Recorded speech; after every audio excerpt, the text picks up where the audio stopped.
सफ़ेद दांत किसको पसंद नहीं, और अगर इन्हीं सफ़ेद दांतों पर पीले रंग की जर्दी जम जाए तो ये चेहरे को बदनुमा करने का बाइस बन जाती है। यकीनन आप दिन में 1 या 2 बार दांतों पर बुरुश करते होंगे ताकि वो साफ रह सकें, मगर फिर भी कुदरती सफ़ेदी वापस क्यों नहीं आती?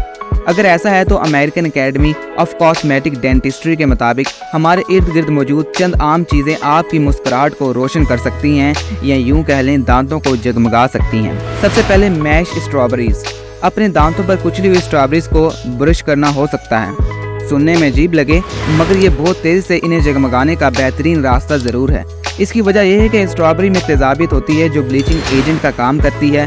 1 या 2 पकी हुई स्ट्रॉबेरीज को कुचल लें और इनमें अपने टूथब्रश को डुबोकर दांतों पर आम अंदाज से ब्रश कर लें। जब आप सफाई कर लेंगे तो इस बात को यकीनी बनाएं कि 1 चुटकी मीठे सोडे से कुल्ली कर लें। बेकिंग सोडा और लीमू के अर्क का पेस्ट। क्या लीमू आपके दांतों को जगमगा सकता है? इसका मुख्तसर जवाब ये है कि जी हाँ। लीमू में स्टेरिक एसिड की मिकदार बहुत ज़्यादा होती है जो दांतों की सफाई के लिए कुदरती जुज़्व का काम कर सकता है। 1 चाय के चम्मच लीमू के अर्क को बेकिंग सोडा की मुनासिब मिकदार में मिक्स करके एक पेस्ट बना लें और इसे ब्रश कर लें। अगर आप बहुत जल्दी अपने दांतों को सफ़ेद बनाना चाहते हैं तो कोयला एक और मौसर और कुदरती मुतबादिल साबित हो सकता है। कोयले का बुरादा ऑक्सीजन और कैल्शियम क्लोराइड के बाहमी तामुल से बनता है और ये दांतों की मौसर सफाई में मददगार साबित होता है। इस बुरादे में टूथ ब्रश को रगड़ लें और फिर दांतों पर मामूल के मुताबिक ब्रश करके दांतों के दाग धब्बे साफ कर लें। माल्टे का छिलका। दांतों पर माल्टे के छिलके का निचला हिस्सा रगड़ना इन्हें जगमगाने का कुदरती तरीका है। छिलके का सफ़ेद हिस्सा एक जुज़ से भरपूर होता है जो कि सफाई का काम करता है और इसे मुतादिद दांतों की सफाई के लिए तैयार होने वाली मसनूआत में भी इस्तेमाल किया जाता है। और हाँ, ये छिलका तेजाबी नहीं होता और इसलिए इसका इस्तेमाल नुकसानदेह साबित नहीं होता है। सेब का सिरका। सेब का सिरका मुतादिद तिब्बी फ़वाइद का हामिल है। बेशतर अफराद को इल्म नहीं कि इसे दांतों की सफ़ेदी के लिए भी इस्तेमाल किया जा सकता है। 1 चाय के चम्मच में सेब के सिरके से दांतों पर ब्रश करके देखें। ये दागों को साफ करने में मदद देता है जबकि इसके गरारे मसूड़ों पर मौजूद बैक्टीरिया को ख़त्म करते हैं।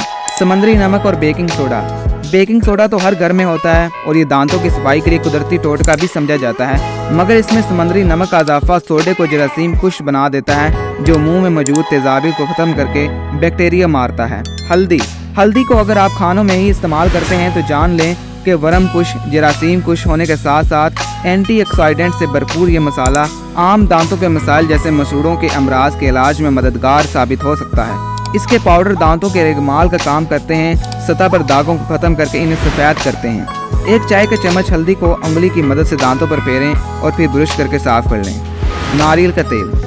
नारियल के तेल को मुंह में चंद मिनट तक रख कर कुल्ली करें जैसे माउथ वाश को इस्तेमाल किया जाता है। इस तेल में कुदरती तौर पर दांतों को जगमगाने की सलाहियत होती है और ये दांतों पर जमने वाली जरासीमों को भी कम करके मसूड़ों के अमराज का खतरा भी कम करता है। उम्मीद करता हूँ कि आपको आज की वीडियो ज़रूर पसंद आई होगी। कमेंट बॉक्स में अपनी कीमती आराज़ से मुझे ज़रूर मुस्तफ़ीद करें और मेरी वीडियो को लाइक ज़रूर करें ताकि मैं मज़ीद आपके लिए अच्छी वीडियोज़ लेकर आता रहूँ।